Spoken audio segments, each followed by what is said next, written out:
Hola alumnos, muy buenos días. El motivo de este video es para proseguir con nuestras clases.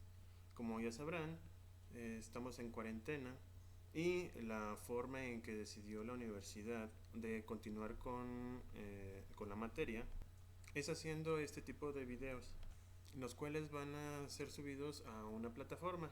Yo lo que pensé era realizarla a través de YouTube. Ahí se van a estar subiendo estos videos.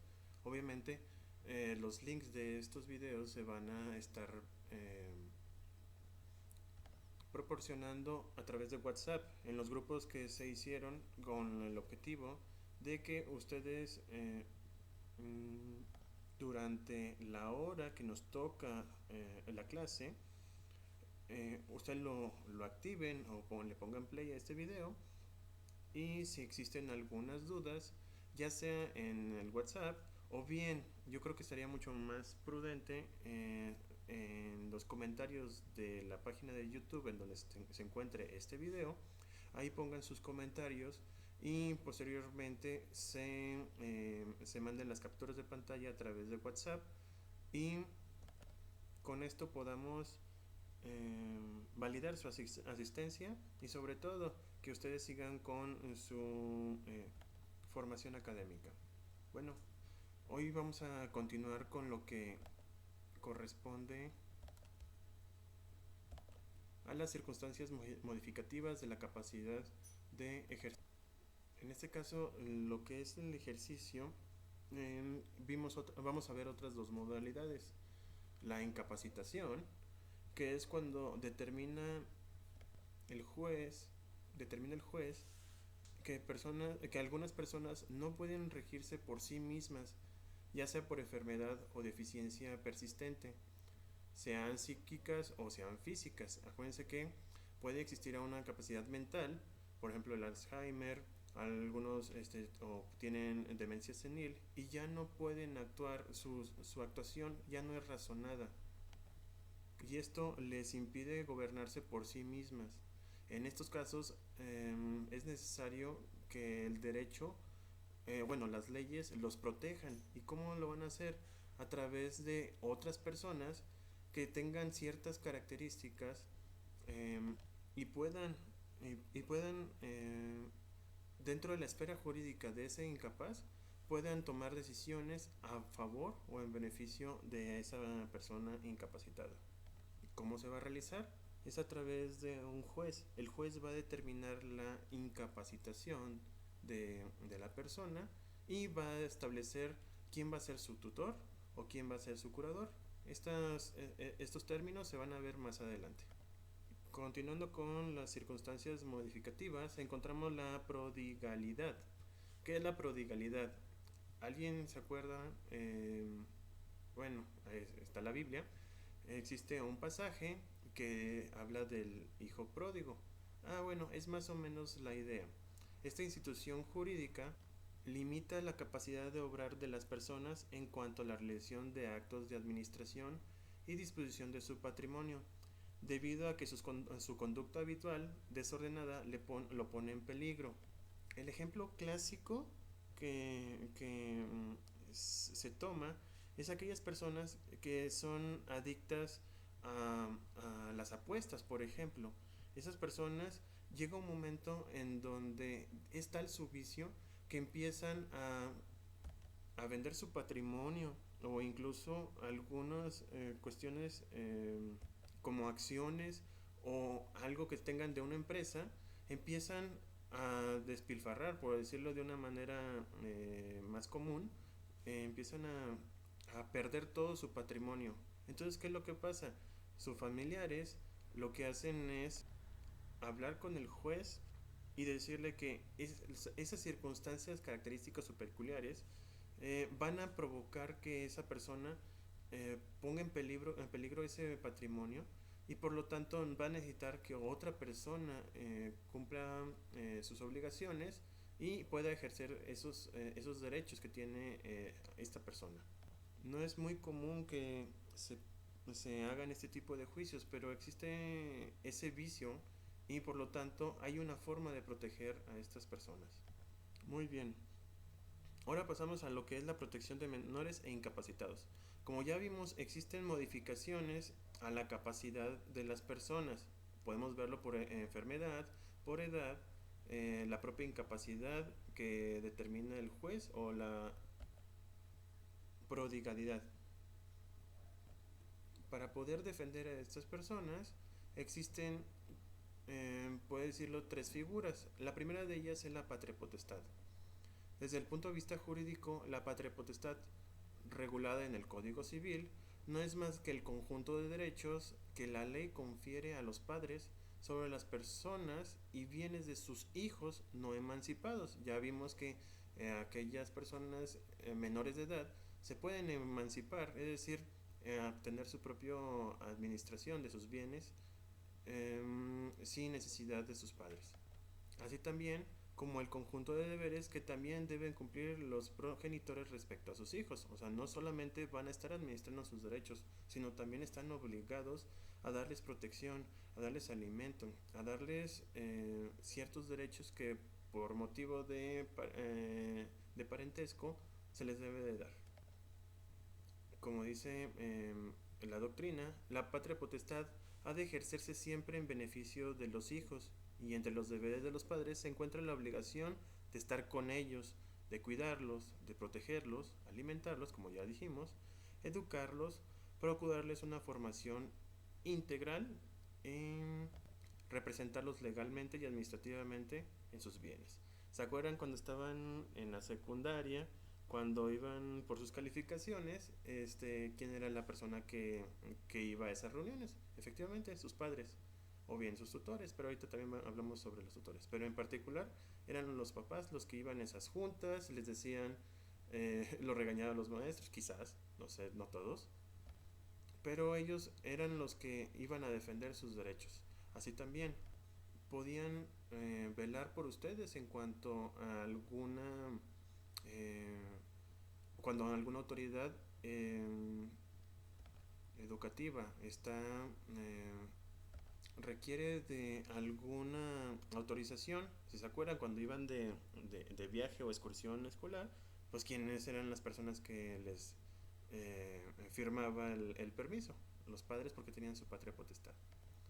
Asimismo, y por regla general, la patria potestad se ejerce de forma conjunta por ambos progenitores, independientemente de su sexo y de si estos se encuentran o no casados, o de forma exclusiva por uno de ellos con el consentimiento del otro.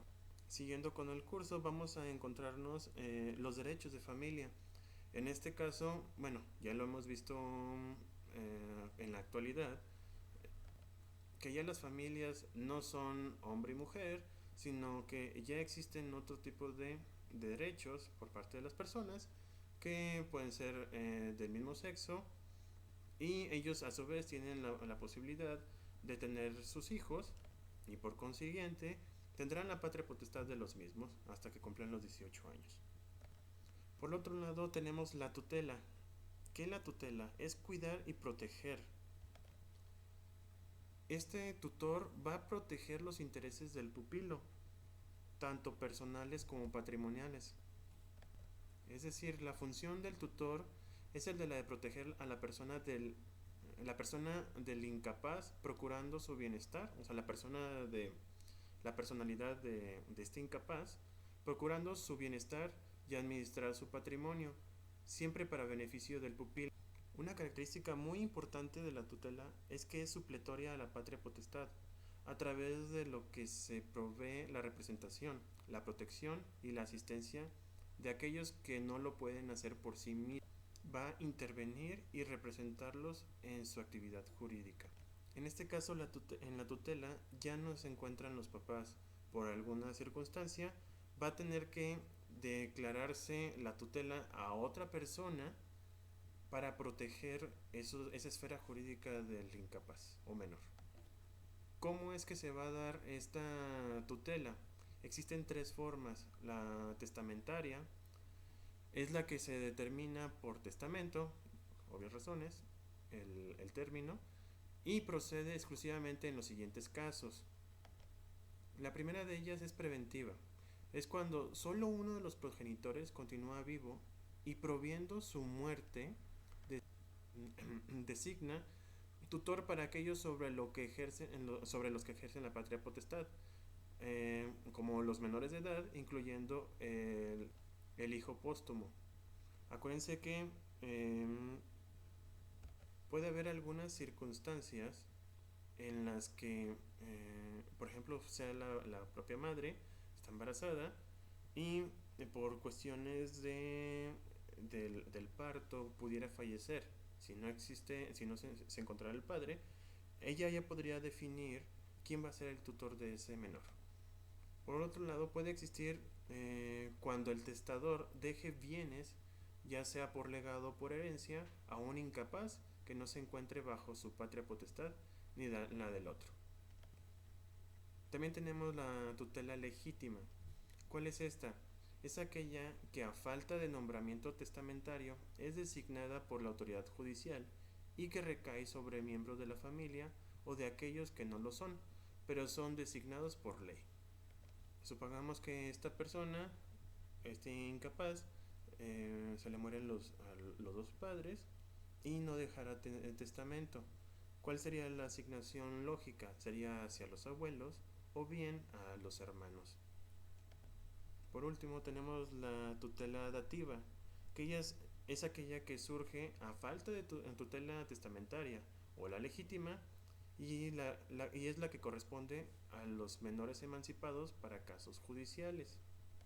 Como ya vimos, los emancipados pueden administrar sus bienes, sin embargo, hay algunos aspectos jurídicos que no pueden realizar estos menores emancipados. Aquí en este caso, el juez va a dar una tutela dativa para que lo represente en estos casos en particular. Bueno, cuando llega la tutela, también se adhiere otra institución que se llama curador. Literalmente viene del latín curare, significa curar, prácticamente proteger algo. En particular, en materia civil, el curador es la persona que tiene la obligación de defender, esta es la palabra, defender, los derechos del menor o incapacitado cuando se encuentre en oposición con los del tutor. En algunos casos podremos encontrar que el tutor cree que algunas acciones son benéficas para su pupilo, para su menor o incapaz. Pero el curador va a decir no y podrá oponerse a ese tipo de ejercicios. Además de vigilar la actuación y proceder perdón, va a vigilar la actuación y proceder en contra del tutor cuando éste esté en contra o esté incumpliendo con alguna obligación que la autoridad le señala, dando en todo momento conocimiento al juez de todo aquello que considere que puede ser dañoso al menor o al incapacitado. Va a ser como una especie de segunda opinión. Sin embargo, este curador va a tener si cree o considera que existe alguna oposición de los derechos del incapaz, él puede acudir al juez y pedirle que se abstenga el tutor de realizar esos actos. Por último, respecto a la curatela, esta va a terminar cuando el menor o incapacitado salga de la tutela, cuando la incapacidad es por edad, al momento de que cumple los 18 años, pues ya no necesitará el tutor. Cuando se trate de incapacitados o cuando exista una incapacitación, va a terminar cuando cambie de tutor, bueno, en este caso podrá decir si sigue con el cargo y tendrá derecho a ser relevado pasados los 10 años en el encargo. Ahora vamos a pasar a lo que son las personas jurídicas. Normalmente en nuestra vida cotidiana existe pluralidad de personas que se agrupan u otras que tienen bien con el objetivo de lograr conseguir un bien común. Los seres vivos, a través de su razonamiento, hacemos algo ficticio y lo volvemos palpable. Es una de las condiciones humanas, una de las, forman parte de la naturaleza humana, el crear, el idear, y resulta de ser de que cuando a alguien se le ocurrió, ya por la Edad Media, pensar de que si nos juntamos para tener un mismo objetivo, podemos crear o hacer un ente distinto a nosotros para obtener ese objetivo. Un bien común, podemos encontrar, por ejemplo, instituciones políticas, clubes deportivos, agrupaciones de distintas índoles, etcétera. A pesar de esto, no todas las personas que se agrupan de forma social pueden ostentar el título de condición de persona jurídica, pues el Estado es quien se reserva esos requisitos. ¿Cómo es esto? A través de las leyes. Existe una ley general, bueno, en este caso en materia civil, nuestro Código Civil señala los tipos de personas jurídicas, pero también existen otro tipo de personas jurídicas, por ejemplo las mercantiles. Existe la Ley General de Sociedades Mercantiles y ahí va a señalar cuáles son los requisitos necesarios para poderse crear, para poderse formar. En este caso, por nuestra materia, sería el civil.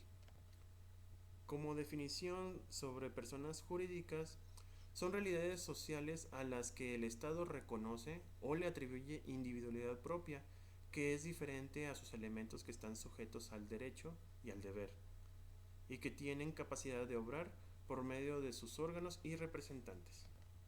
¿Qué es lo que va a pasar?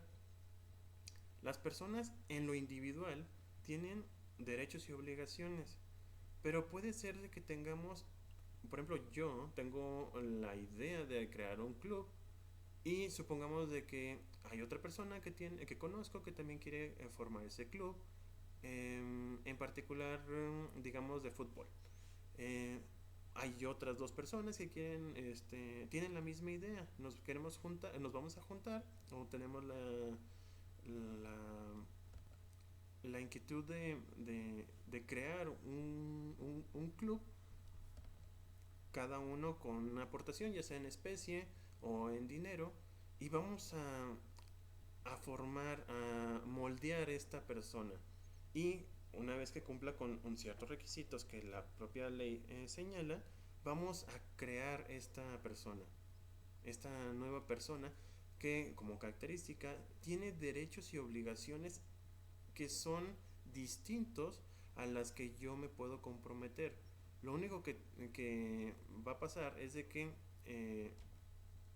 yo voy a aportar una cantidad de dinero, no toda mi esfera jurídica va a estar involucrada, solamente una pequeña parte, y esta la va a adoptar la persona que vayamos a crear. La idea de persona moral surge con precisión en la Edad Media, con el concepto de persona ficta, desarrollada en la primera mitad del siglo XIII por el canonista Sinibaldo de Fieschi. Posteriormente, el Papa Inocencio IV, para distinguir a la persona física, individuo con cuerpo y espíritu, de otro ente que también asumía derechos y obligaciones, pero carente de alma y cuerpo, al que se le consideró como persona ficta. A diferencia de la persona física, la ficta no podía ser sujeto de excomunión ni interdicción.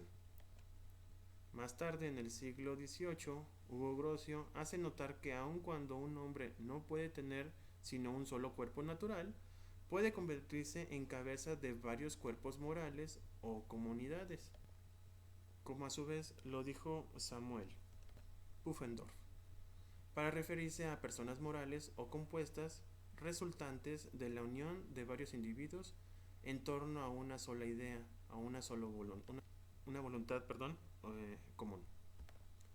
Entre las diversas personas jurídicas o morales se encuentran agrupadas principalmente las llamadas públicas y privadas. Pero ¿cómo diferenciarlas?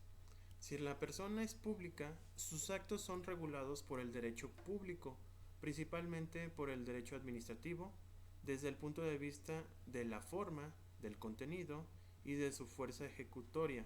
y además del control jurisdiccional.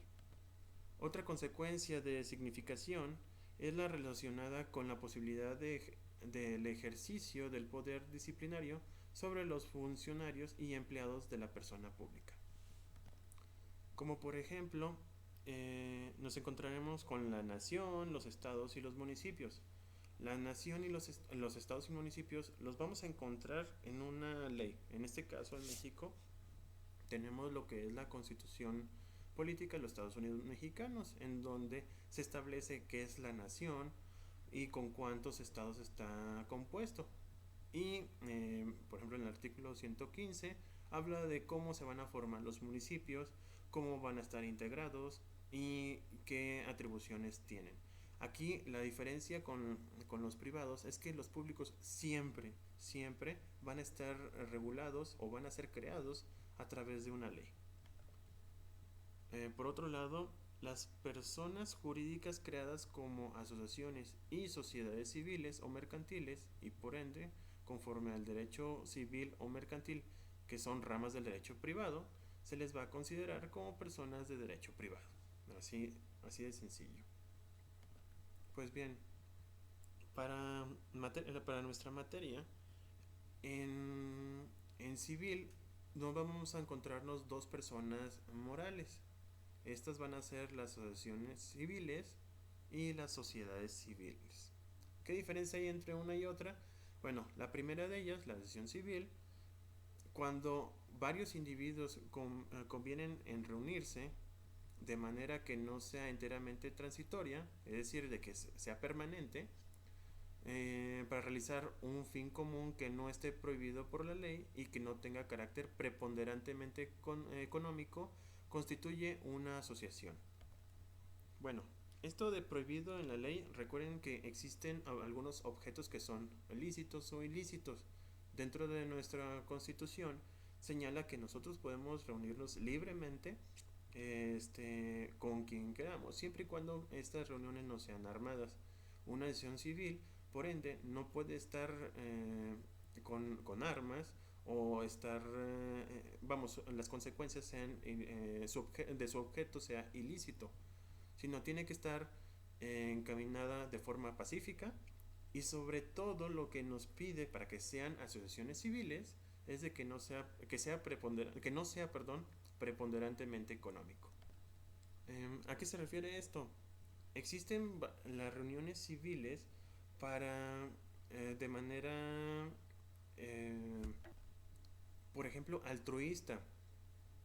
Hay algunas asociaciones que son para la educación, para la salud, como la propia Cruz Roja, aunque o por ejemplo hay algunos clubes deportivos. El enfoque original es juntarse para que se desarrolle esa actividad.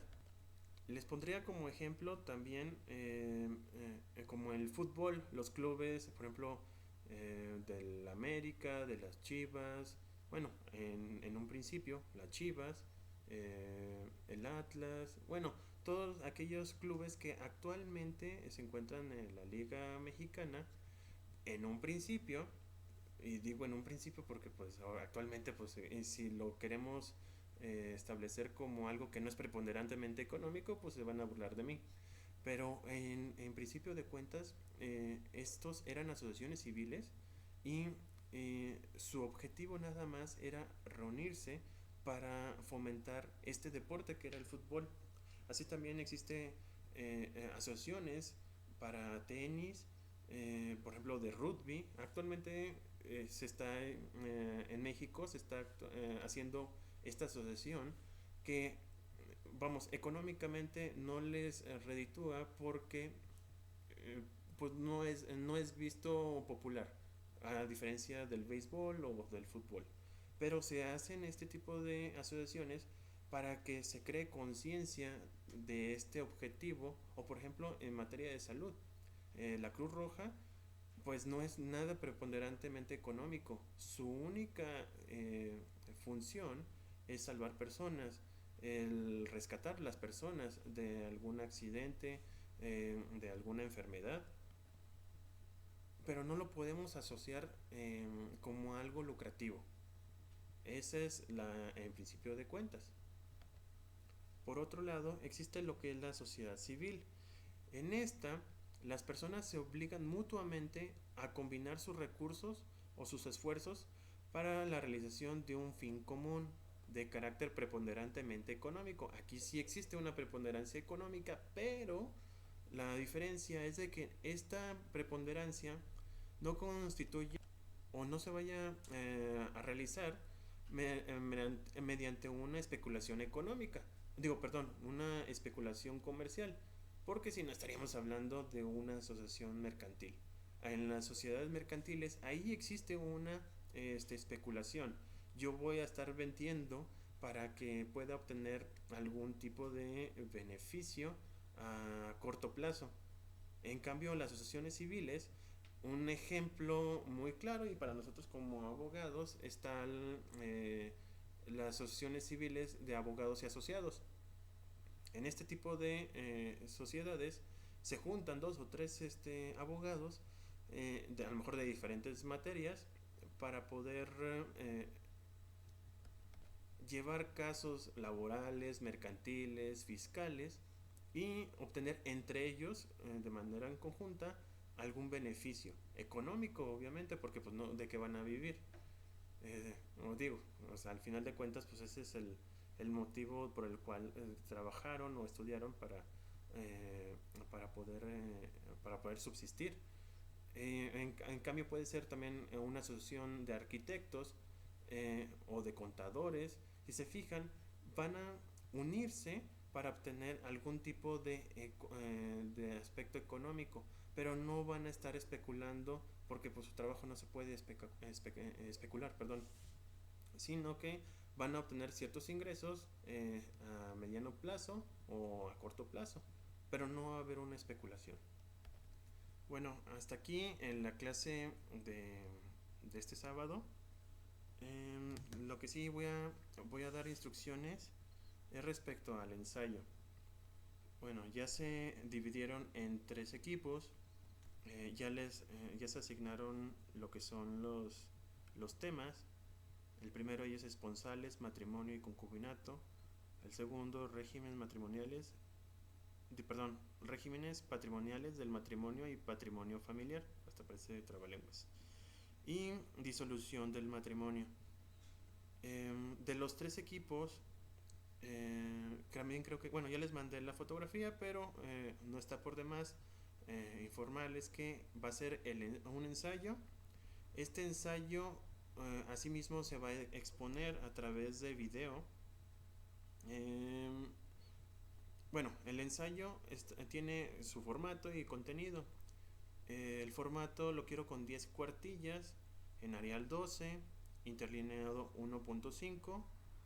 Los títulos quiero que sean en mayúscula y en negritas, con números romanos para identificarlos. Y el contenido voy a necesitar que sea la portada, el sumario, la introducción, cuerpo del trabajo, conclusión y la bibliografía. Voy a necesitar que sean cuatro fuentes, perdón. Cuatro fuentes. Pueden ser bibliográficos, hemerográficos, puede ser de alguna página de internet, pero necesito que sean determinados en el cuerpo del trabajo. ¿Sí? Este ensayo lo voy a necesitar a más tardar el 27 de marzo porque hasta esa fecha tengo la posibilidad de estructurar el examen final. Ya estamos en las últimas de este cuatrimestre y sí se requiere que a más tardar el 27 de marzo me entreguen este trabajo. Asimismo, va a complementar el criterio en específico de exposición. ¿A qué me refiero? A que lo que se vaya a hacer en este ensayo, ustedes van a tener que hacerme un video exponiéndome el tema. Así hacemos este nuevo criterio por cuestiones de la contingencia y cumplimos con la forma en que íbamos a evaluar. Ya, si tienen algún comentario, por favor, en la página de internet de YouTube, donde está el enlace de este video, ahí realicen los comentarios. Todos los comentarios se van a hacer captura de pantalla y se van a subir a WhatsApp. Entonces, sí, es necesario para que se cumpla también con su asistencia. eh, Hagan algún comentario respecto a este video, si tienen alguna duda, si quieren aportar algo más acerca del tema, adelante, estoy abierto y me encuentro a la orden para que cualquier duda o aclaración. Este es mi primer video después de... Pues ya llevo bastantes cortes, pero espero que me haya quedado bien.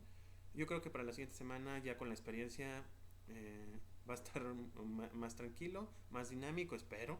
Eh, y sobre todo que ustedes tengan la, la, la certeza de que la información sea clara y que forme parte de su estructura académica.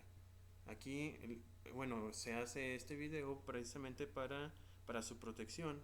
La universidad lo que quiso hacer es evitar que hubiera aglomeramiento de personas y sobre todo para su seguridad y su salud. Repito, es un nuevo sistema, a mí me gusta. Eh, Vamos a ver cómo va evolucionando, pero así va a ser en lo subsecuente. Que tengan un excelente día y reitero que estoy a su disposición.